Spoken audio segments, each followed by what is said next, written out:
Écoute mon fils, viens et vois. Un jour, un homme est venu vers moi et il m'a dit, Rabbi, pourquoi Dieu est silencieux?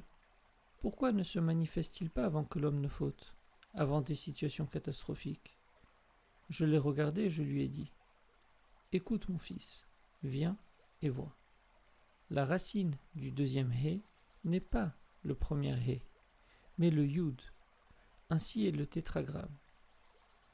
Car lorsqu'un homme doit se repentir de ses actions, il ne doit pas revenir à l'endroit de sa faute, de son erreur, mais à la racine de son erreur, comme le Yud envers le He. Ainsi, si le premier homme a mangé de ce que sa femme lui a donné, c'est pour qu'il se rende compte à l'intérieur de lui, de sa faute, de la racine de sa faute, qui prend sa source d'un déséquilibre intérieur.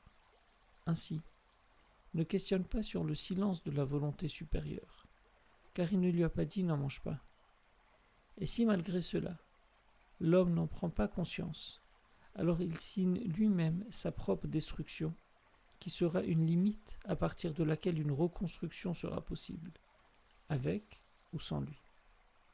Car lorsque Dieu a parlé au premier homme, juste après sa faute, et lui a simplement dit « Où en es-tu ?», sa réponse a été « C'est à cause de la femme, etc. » Écoute mon fils, viens et vois. En hébreu, l'ombre du mot faute, chet, avec le kollel, comme un lien unissant tous ces aspects, monte au niveau du chant, shir, car ainsi est le chant de la faute et celui du silence.